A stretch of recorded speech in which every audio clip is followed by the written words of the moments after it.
Okay, we're on page 470, and we're going to be looking at number 18. Number 18 has a number line, and then it has a box and whisker plot plotted above that number line. The number line really doesn't do anything for us right now because that's a grid for us to use as a gauge. We want to focus on what's in blue first, and then use that blue piece of information, which is what we've been doing in our textbook, to then reference to our bottom line graph. So Julian, what is the range for our box and whisker plot?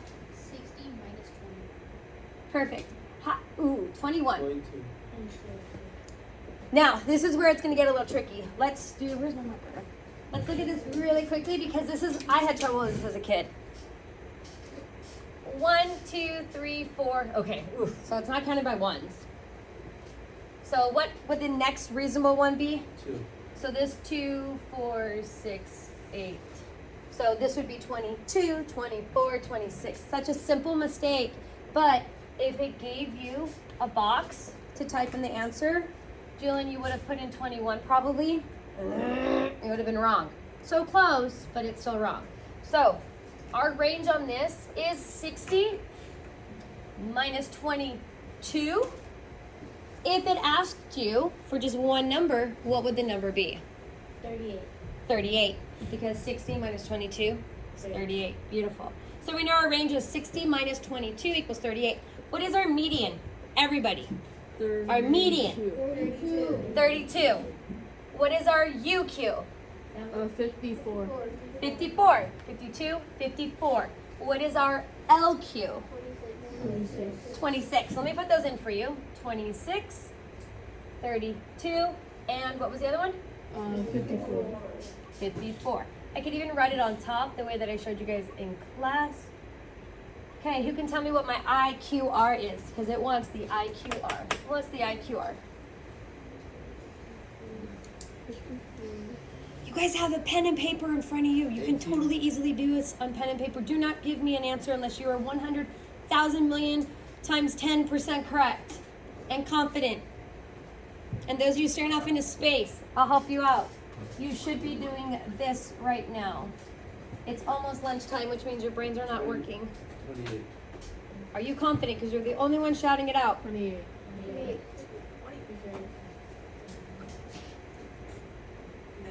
I don't know why I did that. 28. I know it's 28. I'm just practicing my basic skills like I taught 4th grade or something. It's 28. What's my IQR? Forget what it says down here, but what's the IQR? 28. We're taking 54 minus 26 and getting the answer. All right, let's move on. Those lovely box and whisker plots. Let's go to the dot plot. Okay. It's pretty much obvious for you right here. Hold on, my book's gonna fall. All right, there we go. Let's just briefly talk really quickly. Let's analyze this. How many people scored a 2? How many people scored a 3? How many people scored a 5? 1, 2, 3, 4, 5, 6. How many people scored a 7? 4. You guys are not listening. 1. I'm tricking you to see who's paying attention. Okay, look down here. Do I have an outlier? Yes. What number is it? 1. Perfect. Who can tell me why it's an outlier? Who's been quiet today? Rebecca. Why is it an outlier? There's a big gap in between. So you're correct, Rebecca. It is farther away from all those other numbers. Now, what if 0 had a couple dots? Would they be an outlier? No.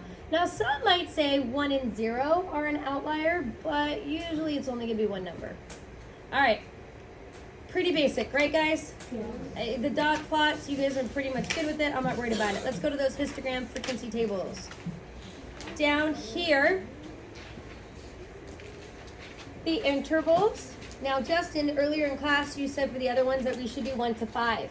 If you notice these numbers, they only go up to, what's the greatest value? 6. We're on page 480, sorry. 480. 14. What is the greatest value for all these pieces of data? 14. 14. So would it make sense to do an interval of 1 to 10 and 11 to 20? No. No. So we're going to do smaller quantity, less frequency, numbers in each. You can even do a frequency of 1 to 2, 3 to 4, 5 to 6, but you always have to keep the same amount. If you're going to be 1 to 4, all the other ones must also have 2 numbers in between. Okay? You can't have a frequency of 1 to 4 and then 5 to 10 and then 11 to 18. You need to keep the frequency the same and consistent all the way through. Stephen? Is it the less the frequency, the more accurate? So yes, you're 100% correct. The less frequency, the more accurate. So if the question was saying, hey, you have a histogram that has an interval of 1 to 2 spaces each, would that be more accurate and specific than one that has 1 to 10 and 11 to 20? Yes. So in that case, it is similar to a dot plot. But again, we don't know because maybe all of the people scored a 2 and no one scored a 1. But if your frequency is 1 to 2, it's not going to tell me who scored a 1 and who scored a 2. It's just going to tell me the amount of people that scored a 1 or a 2. Is it possible that it says 1 to 1 1 to 1? So usually in a histogram, you're not going to have a frequency of just 1. I mean, it's possible, but then you would do a different type of graph, like a bar graph. Not a circle chart, but a bar graph. I actually could do a circle chart, or you would do the dot plot. Okay. There's also a stem and leaf plot. You guys ever heard of those? Yeah. So stem and leaf, we don't teach anymore in the book. I don't think you're going to see it on any tests, but a stem and leaf is similar to a frequency table, but you're looking at the first number as opposed to both digits, so it's kind of funky. Anyways, back up to here, we know that the frequency is 8, so we graph all the way up to 8. So you could actually extract the data from the chart and go back to this way, so they're interchangeable. It could give you a histogram and ask you to find out what the frequency was, how many people scored 9 to 12, or how many birds 9 to 12. We know that there were 2. Okay? Cool? All right, any questions? All right, let's do this. You're gonna take out